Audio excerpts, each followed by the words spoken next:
ಇನ್ನು ಬಿಜೆಪಿಯಲ್ಲಿರೋ ಆಂತರಿಕ ಕಿತ್ತಾಟಗಳು ಮುಂದುವರಿತಾ ಇದ್ದು ವಿಜಯೇಂದ್ರ ಏನಾರು ಅಧ್ಯಕ್ಷರಾಗಿ ಮುಂದುವರೆದ್ರೆ ನಾನು ಹೊಸ ಪಕ್ಷ ಸ್ಥಾಪಿಸ್ತೀನಿ ಅಂತ ಬೆಂಗಳೂರಿನಲ್ಲಿ ಉಚ್ಚಾಟಿತ ಶಾಸಕ ಬಸನಗೌಡ ಪಾಟೀಲ್ ಯತ್ನಾಳ್ ಹೇಳಿಕೆಯನ್ನ ಕೊಟ್ಟಿದ್ದಾರೆ.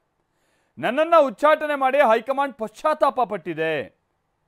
ಕೇಂದ್ರದ ಮಂತ್ರಿಯೊಬ್ಬರು ಪಶ್ಚಾತ್ತಾಪದ ಬಗ್ಗೆ ಹೇಳಿದ್ದಾರೆ. ಬಿವೈ ವಿಜಯೇಂದ್ರ ಅಧ್ಯಕ್ಷ ಸ್ಥಾನದಿಂದ ಹೇಳಿದ್ರೆ ಬಿಜೆಪಿಗೆ 130 ಸ್ಥಾನ. ವಿಜಯೇಂದ್ರ ಅವರನ್ನೇ ಮುಂದುವರಿಸಿದ್ರೆ ಹೊಸ ಪಕ್ಷ ನಿಶ್ಚಿತ. ಬಿಜೆಪಿ ಕಾಂಗ್ರೆಸ್ ಜೆಡಿಎಸ್ನಿಂದ ಬರೋದಕ್ಕೆ ಬಹಳ ಜನ ರೆಡಿ ಇದ್ದಾರೆ. ಹಿಂದುತ್ವ ಮತ್ತು ಅಭಿವೃದ್ಧಿ ಸಿದ್ಧಾಂತದ ಮೇಲೆ ಹೊಸ ಪಕ್ಷ ನಿಶ್ಚಿತ ಅಂತ ಬಸನಗೌಡ ಪಾಟೀಲ್ ಯತ್ನಾಳ್ ಹೇಳಿಕೆಯನ್ನ ಕೊಟ್ಟಿದ್ದಾರೆ. ನಾ 3 ವರ್ಷ ನಮ್ದು ಶಾಸಕರ ಅವಧಿ ಇದೆ. ಕಾದು ನೋಡ್ತೀವಿ.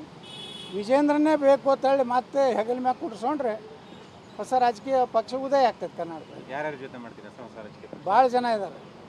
ಭಾಳ ಜನ ಈಗ ಕಾಂಗ್ರೆಸ್ನಿಂದ ಹೊರಗೆ ಬರ್ಲಕ್ಕೆ ತಯಾರಾಗ್ಯಾರ. ಬಿ ಜೆ ಪಿದಿಂದ ಹೊರಗೆ ಬರ್ಲಕ್ಕೆ ತಯಾರಾಗ್ಯಾರ. ಜೆ ಡಿ ಎಸ್ನಿಂದ ಹೊರಗೆ ಬರ್ಲಕ್ಕೆ ನಮ್ಮದೇ ಒಂದು ಶಕ್ತಿ ಆಗ್ತದೆ.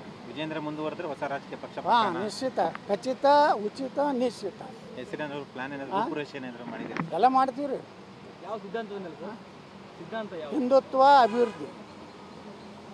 ಈಗ ಮುಖ್ಯಮಂತ್ರಿ ಬಾಂಗ್ಲಾದೇಶನ ರೋಹಿಂಗ್ಯಾಗಳನ್ನು ಒದ್ದೋಡಿಸೋದು, ಹಿಂದೂಗಳ ಮೇಲೆ ಯಾರು ದೌರ್ಜನ್ಯ ಮಾಡಿದ್ರೆ ಬುಲ್ಡೋಜರ್ ಹಚ್ಚಿ ಅವ್ರ ಮನೆ ಸಾಫ್ ಮಾಡೋದು, ಇದೇ ನಮ್ಮ ತತ್ವ, ಮತ್ತೇನಿಲ್ಲ. ಅಭಿವೃದ್ಧಿ ಅಂತ ಮಾಡ್ತೀವಿ. ನಾ 3 ವರ್ಷ ನಮ್ದು ಶಾಸಕರ ಅವಧಿ ಇದೆ. ಕಾದು ನೋಡ್ತೀವಿ.